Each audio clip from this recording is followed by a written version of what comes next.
Hello, everyone, and welcome to a new episode of Limited Time Only. I'm your host, Spencer, joined by my co-host, Drew. Hey everyone. Dude, that was something to get ready. Yeah, a little bit more effort than usually. Usually you just call me and we get going.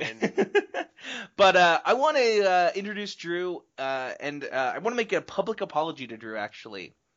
So, a lot of times in Drew's life, he's qualified for a Pro Tour, and not a lot of times has Drew gone. And we, as a community, like all of us, everyone in Utah, we make fun of Drew a lot for it.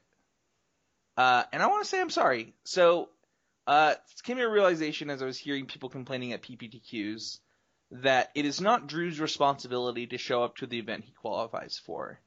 It is Drew's decision. He won enough matches to do whatever he wants.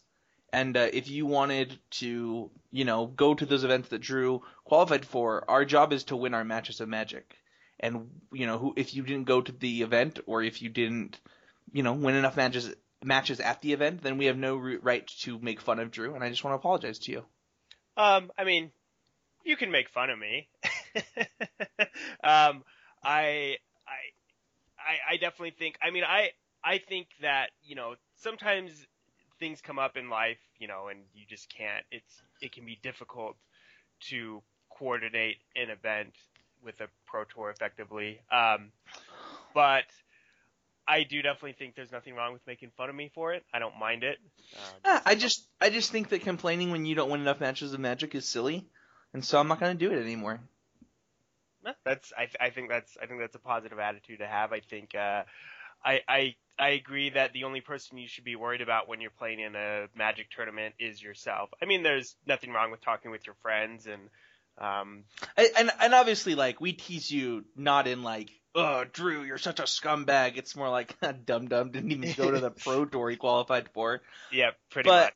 But I know that like there are people who get really upset when people like, they want to win a PPTQ or a PTQ or a Sunday Super Series that don't want to go, and it is upsetting. It's like you care about it and they don't, but like at the end of the day, your job is just to win your matches of Magic.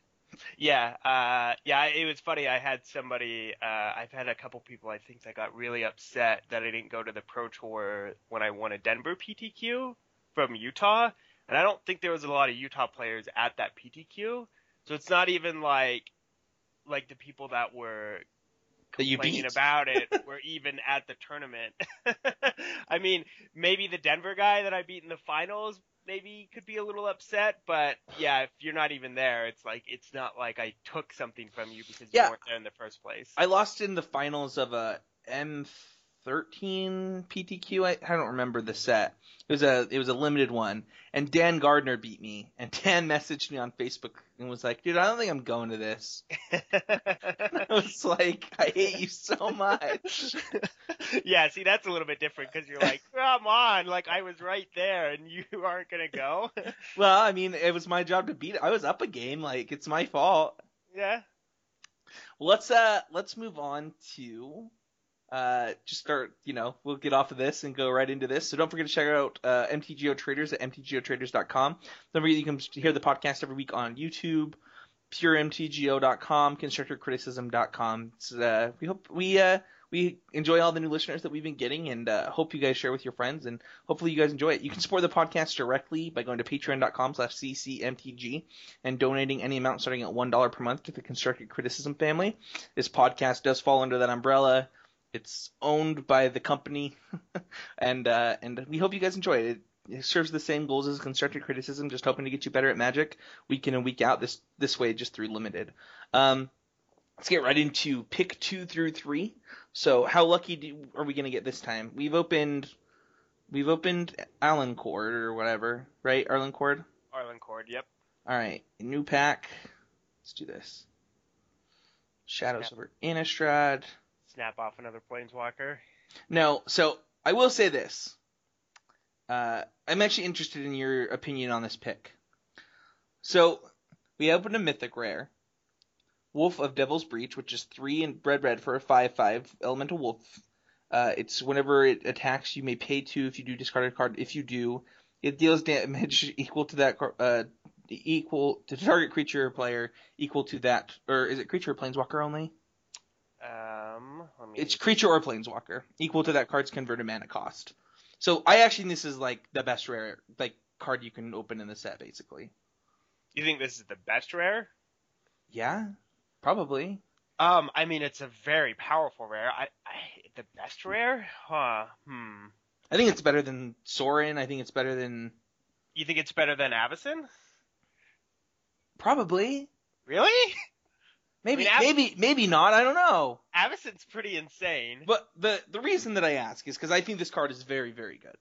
And we opened another mythic rare that Matt Kling says that you should never pass. I was gonna say, I'm like, it's pretty rare that like your choice maybe is between like a mythic and a flip rare. Can you have a mythic and a flip mythic? Can you have Avacyn and flip Devil's Breach if they're both non-foil? Yes. Okay. We opened a flip mythic.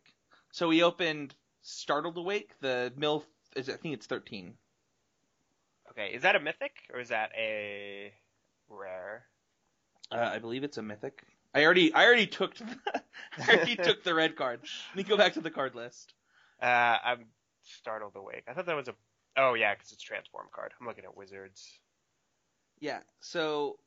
I mean, it doesn't really matter. Yeah, it's a mythic. But do you Matt Kling says you should never ever pass Startled Awake. I have not played with Startled Awake yet. I can definitely see. I think that you're not supposed to take it this early.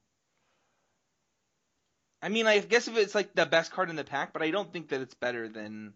I mean, I don't see a problem first picking this card. It's not like if I'm to the right of the person that takes the Startled Awake, I'm necessarily gonna be actively hate draft. I don't like hate drafting anyways, but it's not like I'm going to be actively taking bad mill cards just to make sure the Startled Awake person doesn't have a deck. But if you didn't have a card for your pack, you would take a mill card over over like some bad card, right?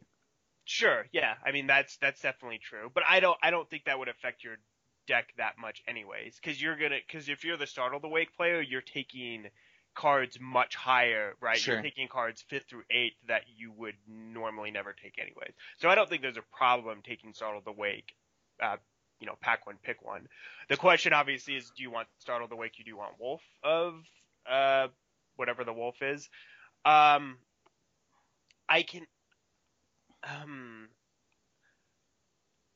think Startled Awake, so you have to, basically Startled Awake, you have to hit them twice, right? Because you have to cast it, and then you have to hit them with the creature once. That's 26 cards. You got 7 cards. Game goes, yeah. So basically, if you hit them once with the creature, you probably win. So, I mean, Wolf blue. You have to remember really the blues. You have to remember that blue is also the worst color too. Yeah, I would probably go with the Wolf. But I can definitely see why Startled Awake would possibly be better than the Wolf, because the Wolf is like quote unquote just a creature, and I'm using air quotes here because obviously it's a very, very powerful creature, but if they like kill your Wolf or whatever, then it kind of doesn't do anything, whereas Startled Awake is a card that you can set up to win the game, since you can cast it, mill them a bunch, and if you have a bunch of mill cards, even just a 4-mana mill 13 is really powerful in that deck. So, yeah, I'm gonna say the Wolf for right now. That's what we took. So, but yeah, I could definitely see why Startled Awake. Very interesting having a discussion about Mythics because it's very rare that they come up. But I'm pretty sure I would take Avacyn over the Wolf. So. Thanks. Let's throw in another mythic rare. we get the mythic pack of double mythic rare. If you want to talk about, well, if I had this mythic rare. Yeah, let's do like a Shadows over Innistrad Cube draft, right? Like you get a pack with like 14 mythics in it. Yeah, okay. Well, pick 2, we have Hinterland Logger. This card's overperformed for me, actually. I was more impressed with it than I thought I would be. Yeah, not really much more to say about that than that, but I've been impressed with this card. You have Drew's favorite card, Stormkirk Mentor.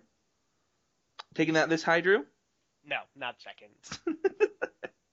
Sanguinary Mage is the 1/3 prowess for 2. I think this card's totally fine. I've heard people say this card's like bad. That just can't be true. Like, No, I don't think it's a bad card. I think it's not the greatest 2-drop in a lot of red decks, but I mean it fills the curve, and it's fine, and it's not too hard to trigger prowess once, and having a 2/4 for 2 that attacks is pretty good. So Rancid Rats is next. This card is 1 in a black for 1/1 Skulk Death Touch Zombie Rat. Card goes up and down in my evaluations a lot. At one point I had this as like one of the best black commons, and now it's just fine. yeah, it's a reasonable black creature, better than the other cards you've mentioned, but I'm still maybe looking for something a little more powerful. Ghoulcaller's Accomplice is 1 black and 1 for a 2/2 human rogue. You can pay 4 to exile from graveyard to put a 2/2 black zombie into play. This card has gone up and down in my evaluations too. I had it in a deck yesterday that I drafted that I basically was always unhappy to draw it. It just depends on your deck. I know the LSV is low on it, but I think it's fine. It's like, it's not as good. Like, it would be in something like Magic Origins, this would be like the best black 2-drop. Sure, because you just want like vanilla 2-drops or whatever. And then this one's just great. Yeah, I think when if you have a deck and you're like, I just want some grizzly bears, this is a great grizzly bear to have. But if your deck's like, I don't really care about grizzly bears that much, then it's kind of middling. Obviously, it's a little bit better in, say, like maybe a really active delirium deck where you're milling yourself, so you're just getting free value off of having this in your graveyard. But as a card that you draw, it depends on how badly you want a grizzly bear. Next we have Murderous Compulsion. Yeah, putting this to the front of the pack, and it synergizes well with our wolf too. So. It does. Next up we have a card that I have been moving to the front of the pack around 3rd pick, and that's Vessel of I don't know how to say this. Nascency? Nascency, yeah. Which color one is that one? That's the green one. The green one. Okay, yeah, I like the green one a lot. Yeah, this card is turn on Delirium automatically, so I'm a pretty big fan of that. And it replaces itself, so and you like basically never have anything to do on turn 1, so like just having it sitting there is totally fine. Yeah, and I actually think I remember I saw someone had a sealed deck on it, I think, and I think they had like 2 planeswalkers, and they weren't playing this, and I'm like, you should play this because it gets you, pretty much like gets you. Even if you don't hit the Planeswalker, it at least gets you 4 cards deeper to hitting your Planeswalker. So. Yep. Next up we have Ethereal Guidance. This card's 2 and a green, or 2 and a white, sorry. It's a sorcery. It gives creatures +2/+1. We're not moving this to the front of the pack. Nope. We have some freaking really, really good commons, though. So far, I think that all of our commons are playable. Oh, yeah. I mean, they're definitely pretty much all playable. Yeah. Just a question of the power level. Yeah. Angelic Purge is next. The card's 2 and a white for a sorcery. You cast it, sacrifice a permanent, exile target artifact, creature, or enchantment. Yeah. This is one of the best white commons. Just flat out removes anything. Would you take it over Murderous Compulsion? Probably not right now. I kind of like taking Murderous Compulsion for a couple different reasons out of this pack. I don't know what else is in the pack, though, so. Well, we have another red common, and that's Fiery Temper. Oh, okay. It's red 1. Deal 3 damage to target creature or player. It's an instant that has madness for a red. Now we're getting to Murderous Compulsion versus Fiery Temper. Pretty good conversation. The uncommons are not as stellar as the commons were. We have Highland Lake, which is the blue-red dual land. Spiteful Motives, which is the instant that's 4 to give a creature +3/+0 and first strike. It has flash, it's an aura. Not taking that over Fiery Temper. And then we have Silver Strike. This is 4 also. It's 3 and a white to destroy target attacking creature, you gain 3 life. Also just not in the same league as Murderous Compulsion or Fiery Temper. Yeah. Or even Angelic Purge. Yeah. Still a pretty good white card though. I'm gonna go with Fiery Temper here out of this pack. I just think because obviously we took a red card first. And Fiery Temper goes great with the red card we took, so I like taking Fiery Temper. I would take Fiery Temper, and I wouldn't really be that sad about it. Like, I'm sending also a really good signal, and I like everything about this pack. I think that we're gonna get back a playable card, and this whole situation is great for us, I think. Yeah. Yeah, definitely. I do like. Yeah, I think just taking Fiery Temper here. There's maybe some merit to I think taking Angelic Purge because there's two good white cards in the pack, but I would still just take Temper. I would just take Temper also. Pick 3. We have Convicted Killer. Probably not going to take that. Also, how sad. He's convicted. But also, why did he do it? Vessel of Bad Storm card is next. I'm not taking that. That's the red vessel, by the way. Is it even a Storm card? It's not like you're even casting it, right? It's just sitting in play. Well, I mean, you could cast it and just cycle and like just to up a Storm count, right? Stay at the same amount of mana. I said Bad Storm card. It honestly the only thing I can think of this card ever doing is like way back during like Mirrodin block and stuff, people were playing Seething Song in their big red deck so they could play like Arcslogger on turn 3. It's like the only reason I could ever see playing this card, but yeah, we're moving Deadweight to the front of the pack, by the way, as that's next. Okay. Then we have Watcher of the Web. Howlpack Wolf, I've been really, really impressed with, actually. Like, a lot impressed. Next we have Devilforn Fox, which, by the way, just a waste that card's not a wolf. Yeah, it's like the most random creature type, I think, in this set. Yeah, they could have just been Devilhorn Wolf and been, like, white. Like, Tundra Wolves is a wolf, like, wolves. Like, I don't understand why that couldn't have been a wolf. I don't know either. It's not like white even has really any wolf synergies going on. So well, I mean, like you could have it in your white green deck with your werewolves and your like that you play in your white green deck that like and then like you have both human and wolf synergy still, and you can like luckily get there with a common, like at least one common and white synergizes with your deck. They've done it in other sets with other colors. I don't understand why they couldn't have done it this time, but I guess they just wanted to make it very, very clear that wolves were for red-green. Sure. Merciless Resolve is 2 and a black, and we're not taking it. It's not here at least. Nope. Rush of Adrenaline. How high are you on this? You good? You good? It's still kind of a middling card for me. Even though we've taken 2 red cards, even if there was like no other red cards in the pack, I probably still wouldn't take it at this point. But it's still an okay combat trick, so we're not taking Fork in the Road. So Deadweight's looking pretty good before we get to the uncommons. Yeah, absolutely. We have Ulrich's Kindred. This is the 3/2 for 3 with trample that you can pay 4 and target attacking wolf or werewolf gains indestructible until end of turn. I like this card. It's obviously better in red-green when you're attacking. Yeah. But yeah, it's still fine. Yeah. Broken Concentration is just a counterspell, basically, for blue 1. We're not taking that necessarily. However, we'll probably take this Lightning Axe. Oh, well, yeah.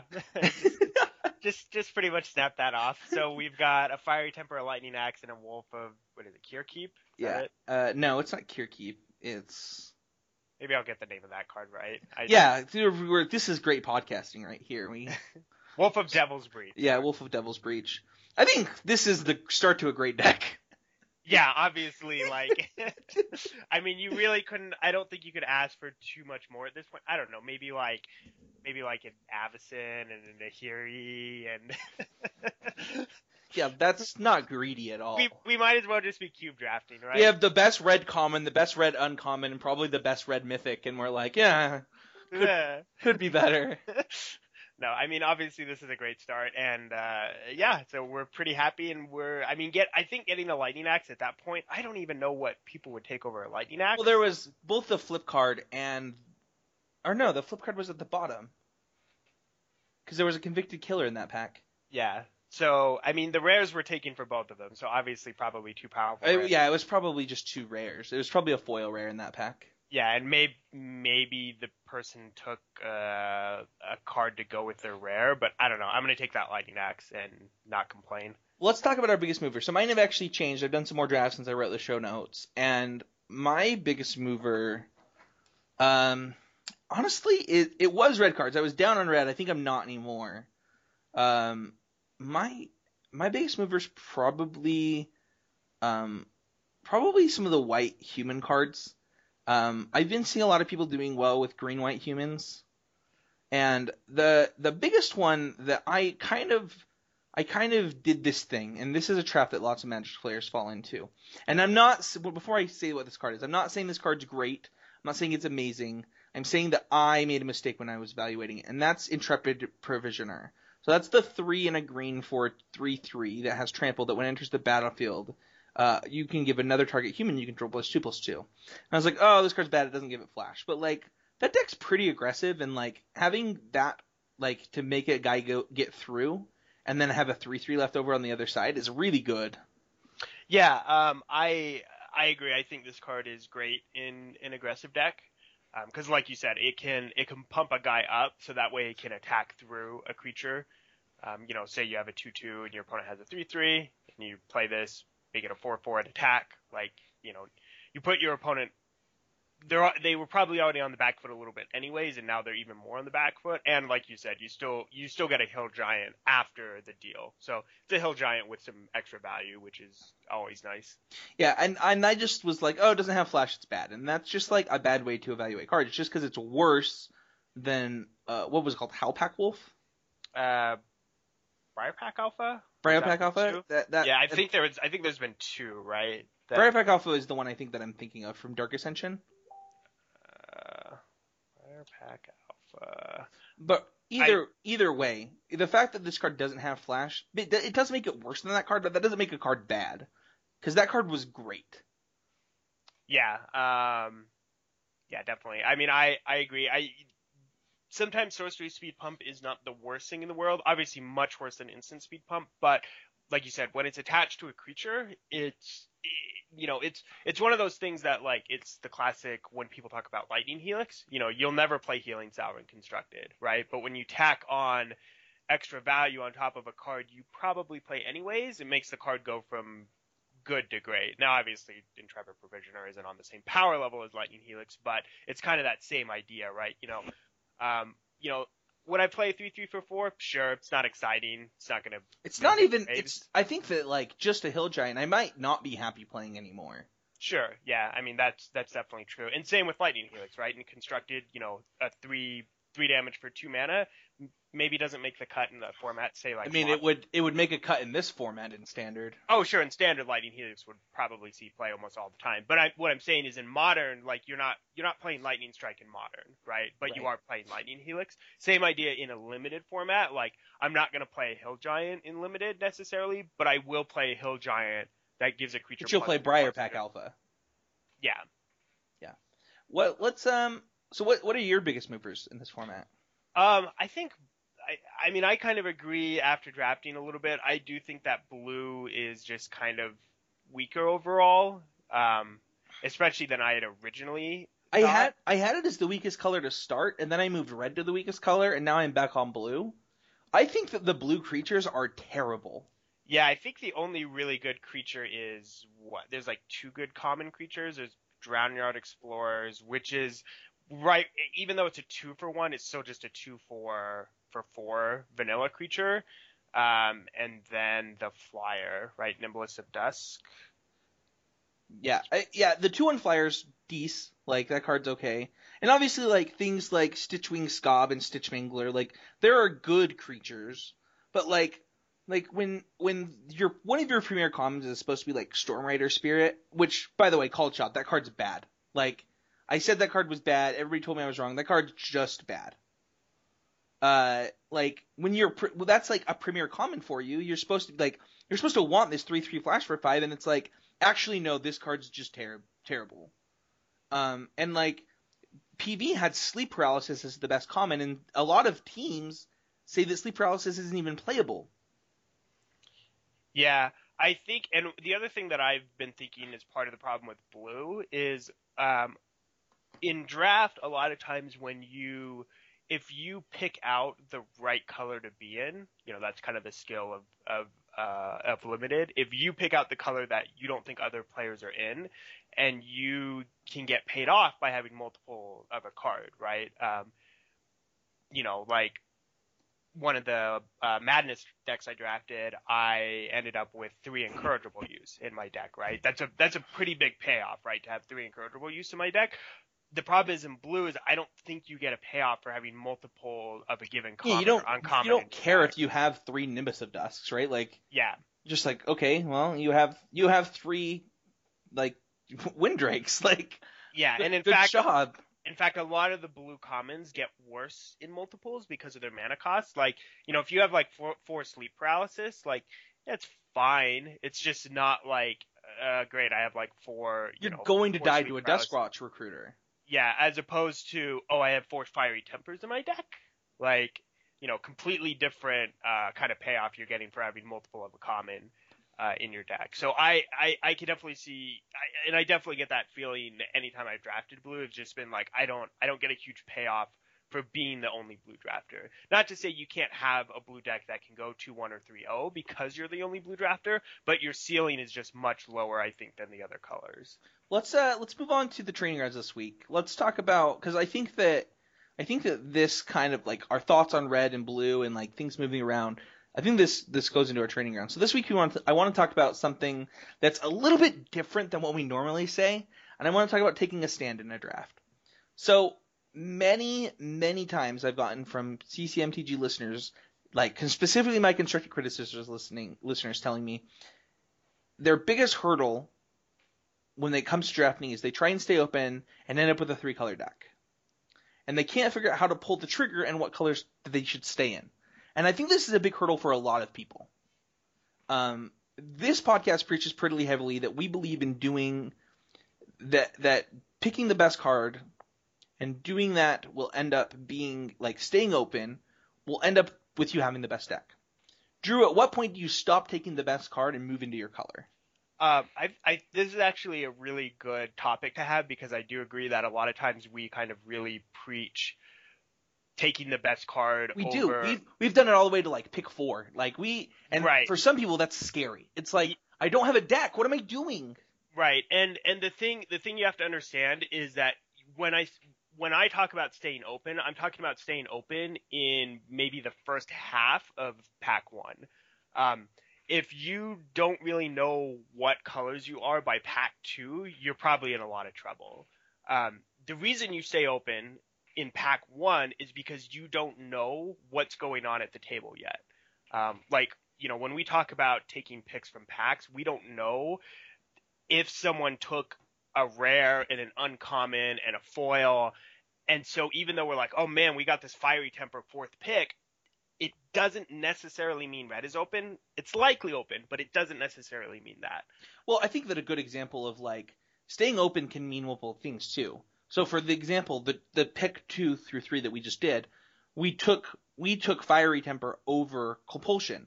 Now, I think that black is better than red, and I think compulsion is. I think that temper is better than compulsion. But if I had a black card, I would have taken compulsion.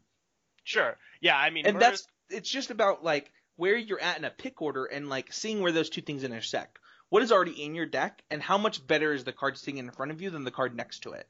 Right. The other thing you really want to do is you want to keep an eye out for what colors are not being taken, and part of the advantage of so there's kind of I think advantages to taking all cards of one color, and I think there's advantages of taking cards of just the best card all the time. Of the best card, yeah. I drafted. I did a team draft for Shadows where I drafted literally my first 5 picks were a card of each color. So black card, blue card, red card, white card, green card. Because each time I was like, this is the best card in the pack, this is the best card in the pack, this is the best card in the pack. And my deck ended up being a mono white 16 land deck. And the reason is because by the latter half of pack 1, I'm able to look at a pack and go, okay, there's several white cards in here. People are not drafting white.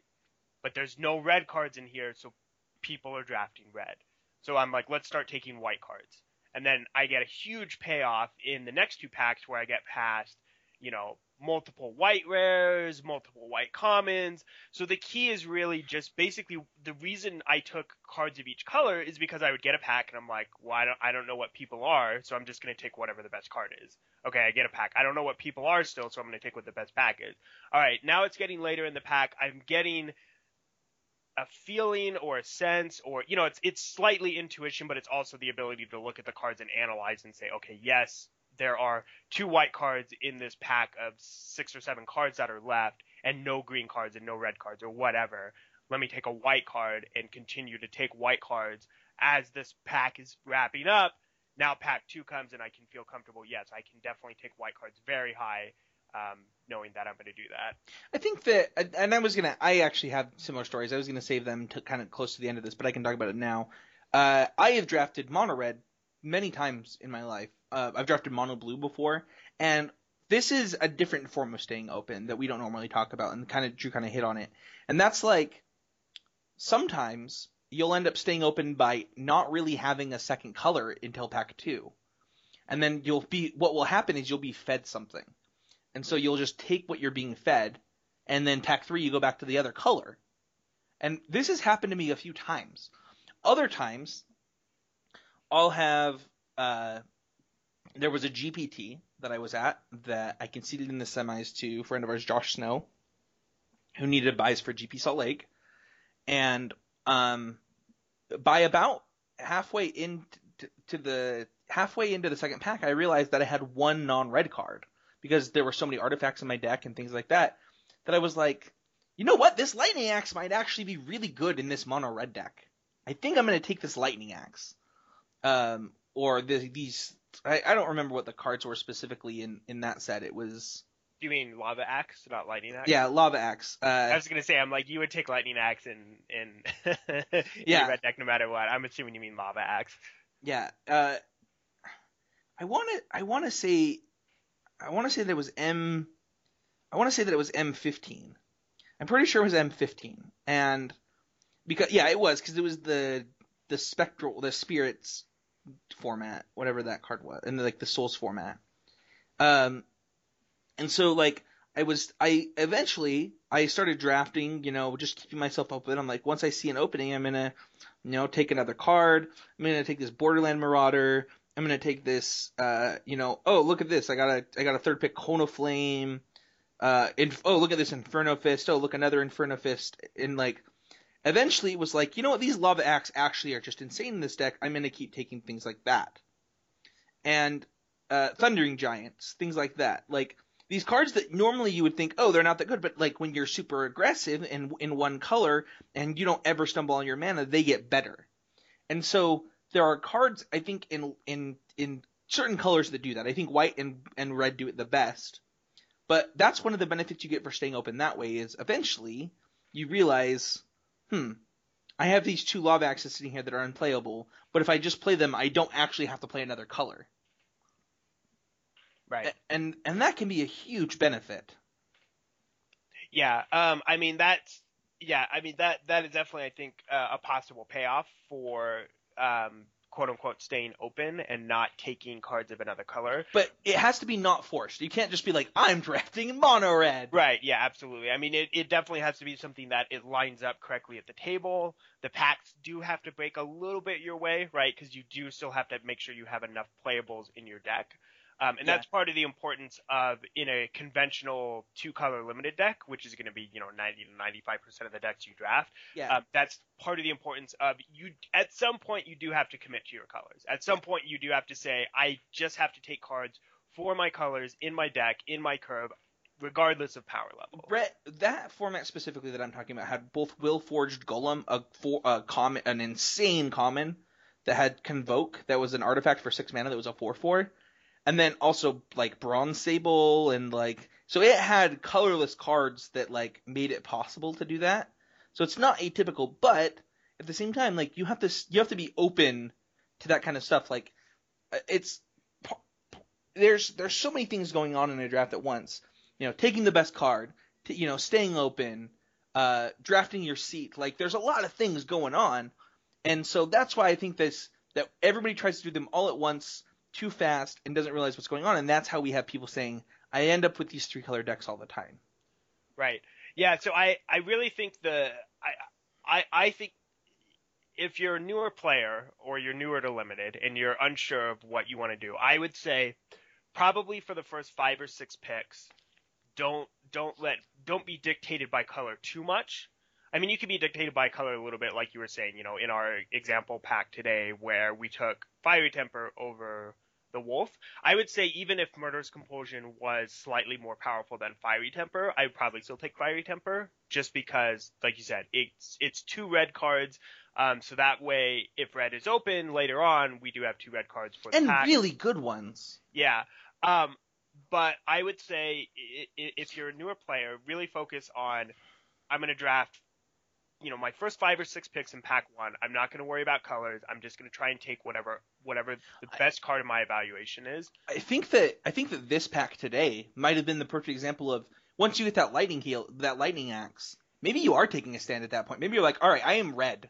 Like, yeah, I couldn't get better. Like my deck is going to be significantly playing these 3 cards and maybe some mediocre red cards than it would be switching colors. Yeah, sure. No, I mean, I agree because like those 3 cards are so powerful on their own that even if your other 7 or 8 red cards are just mediocre, you're still going to have a pretty solid red deck. And it's only pick 3, right? So odds are you're probably going to get 4 more red cards that you're going to like. Yeah, exactly. You know, you're going to open 2 packs. You know, you don't always get a good red card in the packs you open, but you know, it can happen.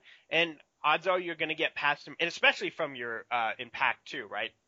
The player on your left, because at this point you can be really aggressive if you want and just take every single red card that comes in pack 1. And like, I highly doubt anybody's going to be taking red cards. Now it does happen because sometimes somebody will be like, oh, I opened up, I don't know, some other red rare on the left, and they try and, you know, they take like the Rush of Adrenaline you pass, and they take some other really mediocre red cards, and then they take red cards in pack 2, and you get cut off a little bit. I have seen that happen. A little frustrating when it does, but that is the reality of how limited works. But back to, I would say, for newer limited players, take, like I said, pack 1 is your pack to figure out what's going on. It's not your pack to be like, oh, I'm going to be red-black, or I'm going to be, you know, blue-green, or whatever. It's your pack to be like, all right, what are people at the table doing? What is open in these packs? Then, probably about halfway through pack 1, then I would say, all right, let's try and figure out what 2 colors I want to be, or what 1 color I am and maybe not sure what my other color is, and kind of commit at that point to the color. I think this is also the reason that I've advocated Swiss drafts on Moto the entire time we've done this podcast, is because, like, I think that you'll know to the point where you want to start doing 8-4s. Like, once you're comfortable, you'll know that. But, like, you know, being talked down to, and, like, told that you're wrong to do 8-4s when you're learning this specific stuff, there's not a problem with that. I still play Swiss drafts all the time. I prefer them. I like them so much better. And the reason that I like them so much is because I get to learn about the format more by playing more matches of Magic with every deck that I draft, and learning more about my deck and the cards and how I evaluated them and how my opponent's decks look and things like that. And so I learn so much in Swiss drafts that if that's your goal, like, and you're learning this specific skill set, I would be in a Swiss draft, and that's how you're going to learn how your deck actually turned out. Yeah, I mean, honestly, for me, for Moto, I think the big reason people don't like people doing 8-4s is because, or that people don't like people don't like doing Swiss, but they like doing 8-4s is because the quote unquote value.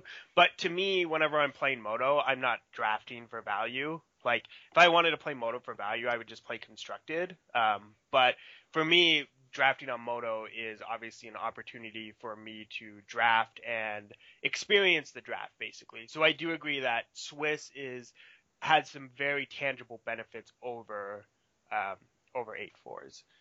Now, if you feel like, all right, I'm preparing for a sealed PPTQ, or I want to really get good at limited, you know, I want to really be able to really get good, then I could see maybe doing 8-4s because you feel like the level of competition is a little stronger. Bit higher. Yeah. So that there's some merit to that, right? Saying that I want a harder challenge, so I want to be able to draft versus better players. So doing an 8-4 would do that. But like you said, there are also, I think, benefits to just playing Magic. Right. Even if your opponents aren't necessarily the strongest, there's still advantages to just sitting down and just playing Magic. I definitely know that I feel that way, even if I'm just playing, say, Friday Night Magics on a regular basis, which I haven't for a while. So I went and played game day, and I was making tons of mistakes. I played very poorly at game day, but that's because I don't feel like I'm playing a lot of Magic currently because of my work schedule. But if I'm playing a lot of Magic, even if it's just at a Friday Night Magic, I feel like I'm playing much better Magic than if I'm not playing Magic at all, because playing Magic, obviously, I gets think, your brain in that mindset of like, how do I play the game? and I think as long as you're not on autopilot mode, just doing drafts, right? Like as long as you're trying to learn while you're doing your drafts, it's that's what's important, and that's how this stuff fixes itself. People are like, I don't want to draft, I don't know how to draft. It's like, well, then you'll never get to draft. Like, Yeah, exactly. I mean, drafting is kind of daunting, right? Like, when I first started playing Constructed, I looked up a deck list, and this was way back when, people at Friday Night Magics weren't, I think, looking up top tier deck lists as much as they did. But anyways, I looked up a deck list and I played an aggressive deck, and I did reasonably well at my F&Ms, for the first couple times. I think I went like 3-1. I think I eventually went 4 at some point. I was super happy about it.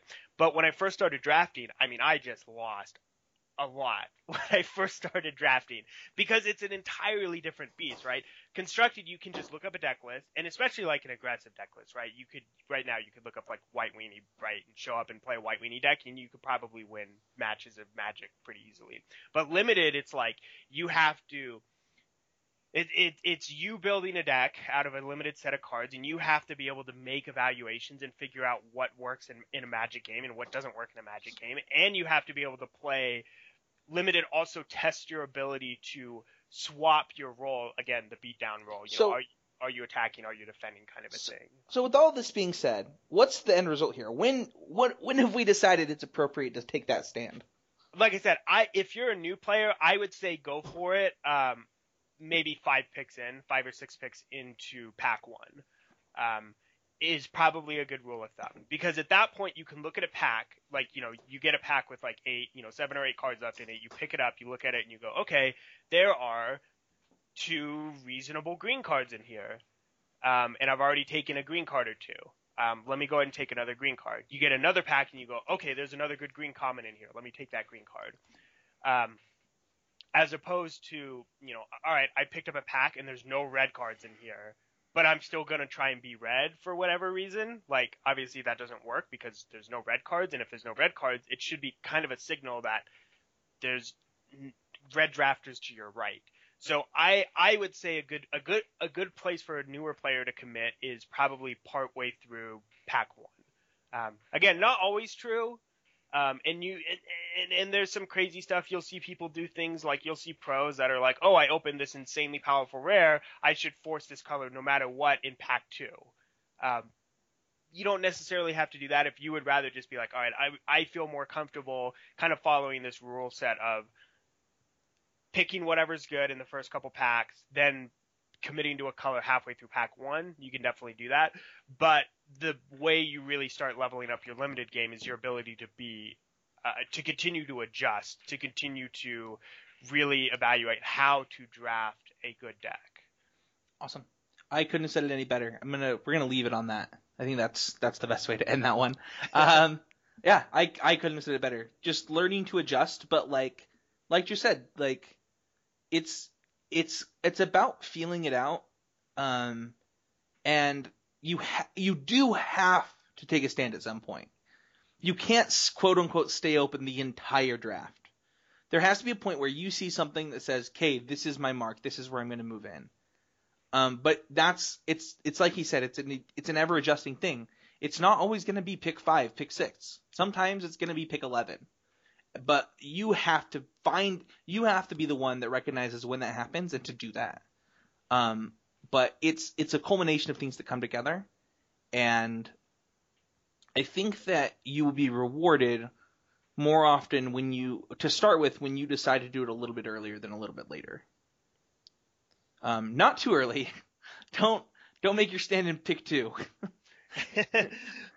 Yeah, but, I mean, yeah, it's pretty rare what you're going to be doing pick 2. Sometimes you do get Sometimes a you second open- pick Fiery Temper or after wall, or sometimes you get past an Elspeth Suns champion, right? third pick, and you're like, well, I don't care what they took that way. Like Wait, did this actually happen in a draft? no, I'm just saying. Oh, okay. If it did, you'd know that's when you move in. I mean, maybe a cube draft, but I'm like, in a Theros draft, did someone actually pass your third pick, Elspeth? No. I do know somebody that got past a pack rat and they moved in second pick. That is true. I do know someone that did that as well. So Yeah. So I'd move in there. Oh, I'm black. This is happening. Yeah. Yeah, I think that's it for this one. Where can people find you, Drew? I am on Facebook, Andrew Walden, and I am also on Twitter at MTGDrew. You can find me at Spencer13H on Twitter and Spencer Stephen Howland on Facebook. You can also join the Constructed Criticism Facebook group. We have a lot of people posting their sealed decks and wanting to talk about them. It's really cool, so check that out. Yeah. And any shout outs this week, Drew? I'm gonna give a shout out to Tim Hansman. I'm probably butchering that name. You guys probably don't know him. He actually doesn't play Magic, but he does a ton of other events. And I am constantly amazed at his ability to be a tournament organizer, to have that level of energy. I know I couldn't do it. I know if I was like having to go out and like promote playing games and stuff and having to just be this constant high, this constant high of energy, I would die. I have a much more like even keeled, like, kind of personality, much more like a little bit more low key, a little bit more relaxed. So yeah, shout out to him. So I know that's kind of out of left field. Oh, you're good, man. It's your shout outs. You can do whatever you want with them. I have an anti shout out to Call Note for not working for us and making us record this podcast so much later. Shout out to Drew for coming on again this week, and this is fun. I really, really enjoy these podcasts a lot. Yeah, I have a lot of fun. I love talking about draft almost as much as actually drafting. Yeah, that's how I feel. Also, like, this gets me to draft more, and I feel like that's really good for my Magic game. Like, if it wasn't for LTO, none of my friends like love drafting that I'm like really good friends with. So it's like this. I know, and it's funny. I've talked about this with some players because I feel like, I mean, I don't want to make this like an older person versus younger person, but I definitely feel like older Magic players love to draft. Like there's so many times we make jokes about it. We're like, oh, we got a constructed event. We should prepare for a constructed event. And we'll meet and then we'll be like, let's draft. But like, I feel like the younger generation, like I'll try and be like, hey guys, like there's a side draft. Like let's go draft or whatever. And they'll be like, no. And I'm like, why not? It's drafting. And I'm just like, why? Why don't you love drafting? My friends just do not like drafting as much. Like, and I love drafting. Like, if I could draft, there are times where, and the thing is like, there's things, I don't know what it is that they like so much about Constructed so much more than Limited. I personally like Limited more than Constructed, but my best friends all don't like drafting. So I don't get to do it very often. So like, and then whenever like I challenge people to team drafts, it's always like, hey Spencer, pick two people, it's us three. And it's like, well, I'm not doing that. That's not fun, Aaron Muranaka. You can't, like, let's split up teams evenly here. Like, yeah. I mean, I even remember way back when I first started playing, I've probably been playing for 2 years at this point, a year or two. And, we'd be at a big event and I would still team draft versus the halftime guys. Like, I just did it because it was fun and I like drafting versus the best players and all that kind of stuff. And we won sometimes. We sometimes got to claim the victory. So yeah. So I mean, it's just I just think it's one of those things where I'm like, why it just doesn't feel like people have that kind of like that same fire to be like, let's draft. In fact, back in like this, I think this was even like almost like an American thing they talked about 10 years ago or whatever, where they talked about the Japanese and their dominance because the Japanese players, the night before top 8 would be playing Constructed, which you should do, and the American players would be drafting. Because that's how much the Americans love to draft, and it definitely seems like there's been kind of a shift away from that passion of like let's draft all the time. So Yeah, I hope I love doing this podcast, and I appreciate you doing it with me, Drew, and I hope that the listeners enjoy it because it gets me to the draft tables, and like that improves me as a person, as a Magic player. I get to flex different Magic muscles, and I love doing it. So thank you so much, Drew, and thank you to everybody who's listening, and we will see you guys all next week, or no, in 2 weeks. Yeah. yep, see you guys then.